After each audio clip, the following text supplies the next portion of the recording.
on, everybody? So, I'm gonna feed Muffin, I'll film that and all, but that's not really the point of this video. The point of this video is, I picked up 2 new snakes the other day. One of them already ate, and then my buddy's got some fuzzies and pinkies that he doesn't need anymore. So I'm gonna buy them from him, and I'm gonna feed the other snake later. So fingers crossed that one eats too. They should eat. They seem perfectly healthy. So I got a corn snake and a bull snake. Both snakes, North American snakes. Corn snakes you find more on the East Coast, like southern New Jersey all the way to Florida. I think like Louisiana, Kentucky. Bull snakes, you know, northern and Central America. Find them in like plain areas, whatever. I don't know. I'm not that educated on them. I know bull snakes are from the Pituophis family. I think I'm saying that right. So there's bull snakes, gopher snakes, pine snakes, all Pituophis. All pretty similar actually. But bull snakes are really cool, man. Sometimes they get real defensive. Mistaken as rattlesnakes a lot. They just, like, when they're angry and defensive, they display like this, rattlesnakes rear up all crazy. Bull snakes do the same thing. Don't really want them to do that because, you know, a defensive snake is a stressed snake. I don't want anything to be stressed out in here. But if he never tames down, I'm not going to be mad at it. You think they'd bite you. They're a lot of bluff, not so much bite. So I'm going to show you them, and we'll feed Muffin. And that's pretty much going to be it, man. It's going to be a pretty short video. Just wanted to show you guys these guys. They're in these tanks right now. This is the bull snake. Corn snake's in here. That's how I bought them. I got them on Craigslist for a steal. Both of them with enclosure, $200. So they're gonna rock out in these for a while. Eventually, I'll put everything in either PVC or got my rack system coming on the 3rd. So I might check that out and see what I'm gonna do. I don't know. I got a lot of planning and thinking. So let's take these guys out, show you them, then we'll feed Muffin, and we'll wrap this thing up and get on with our lives. I got a lot of stuff to do today. So this is the bull snake. He's a little underweight. The guy said he had him brumating. Brumation is like a hibernation for snakes, reptiles. He smells. It's because he pooped and was sitting in it. So, get some weight on him. He ate for me yesterday. Basically a normal color variation. He is het albino, het white side, and het axanthic. So, het means heterozygous. And then there's homozygous. So we'll use ball pythons as an example. A normal ball python is homozygous. Both genes are the same. Normal is a dominant gene. So I don't know if you know anything about Punnett squares, but let's say normal will be capital N, capital N. And then you get heterozygous. Heterozygous is 2 different genes. So say you got heterozygous albino ball python. It's going to look normal because normal is dominant, albino is recessive. So like on a Punnett square, that would look like capital N, lowercase a, which means the albino gene is there, but it's not showing through. So he's got poop on him and everything. Wipe him off. He's got the genes for albino, for white side, and for axanthic, but they don't show through. So I'm excited for him to get big, man. I wanted one of these guys in high school. Wound up getting a boa instead. They get big. For a colubrid, they're one of the larger colubrid species. Oh, he stinks. I'm not happy about that. But it's alright, I'll get him washed up. Alright, so I'm going to put him back. He just ate yesterday. I mean, it's been 24 hours. You feed your snake, you want to give it like 24 hours before you handle them. Just so they digest and all. But I still don't want to mess with him too much because he is new. Still trying to let him get like comfortable here, you know. But we'll put him back, then we'll take the corn snake out. The corn snake's pretty cool. Still a little guy, but definitely awesome. And this is the corn snake.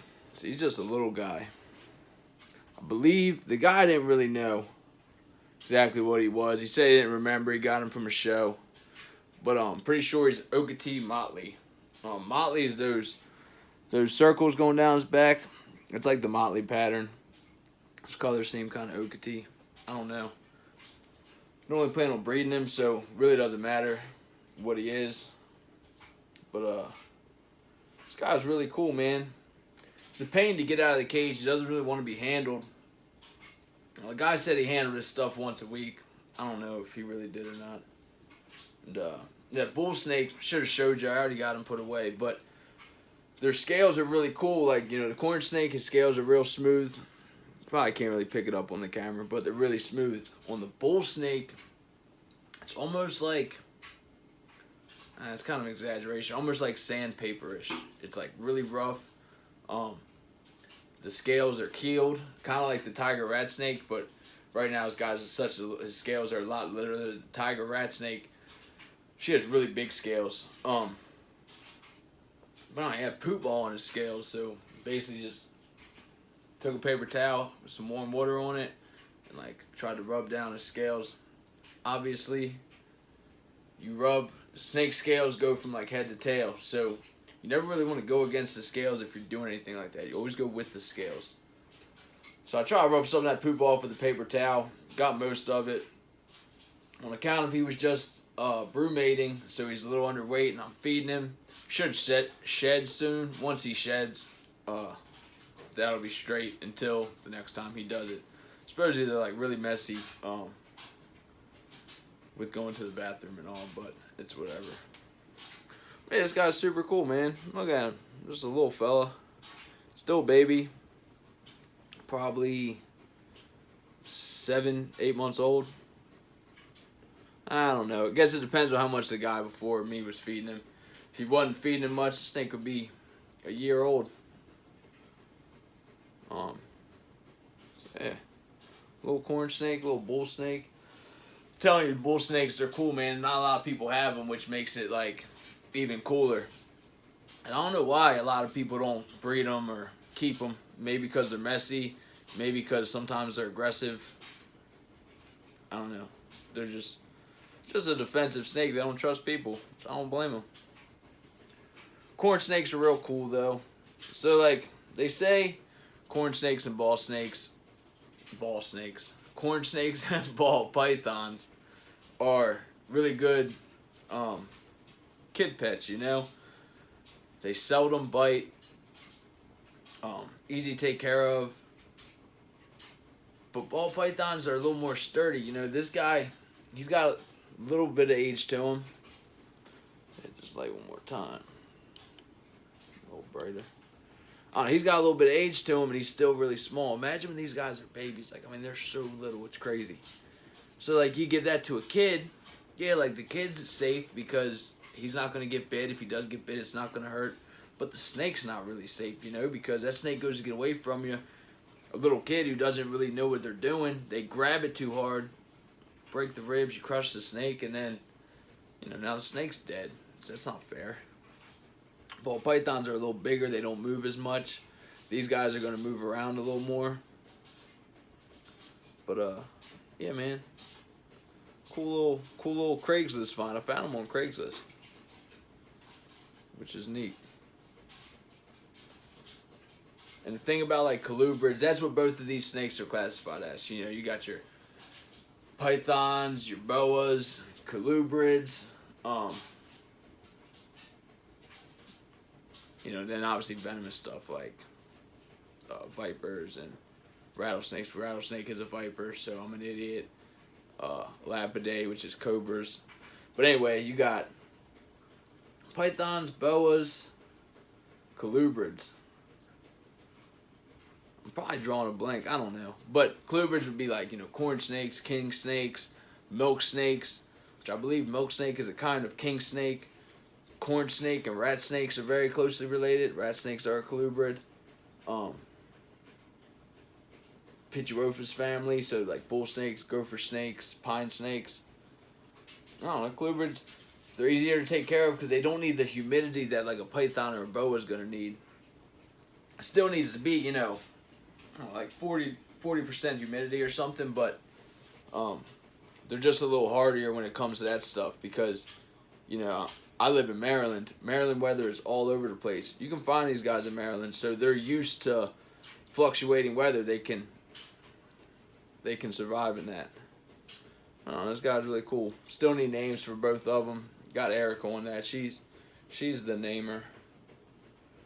But yeah, so I'm gonna put this little guy back. Still got that rabbit defrosting. And we'll feed Muffin.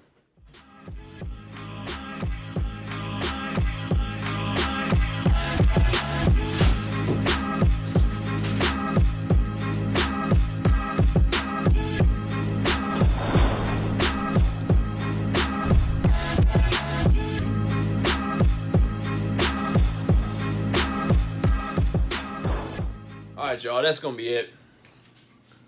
You know, Muffin's fed and happy now. These snakes, really excited about grabbing them. Like I said, I got that snake rack coming February 3rd. I'm going to a reptile show February 6th. And I think I'm going to get something to breed. I'm going to get babies, so it's going to take a couple years to raise them up. And then breed them, and then have those make babies. Raise up a couple of those babies.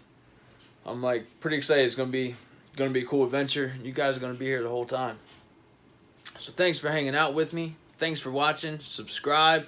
And remember, do something you love. It'll be good for your soul. Till next time, y'all.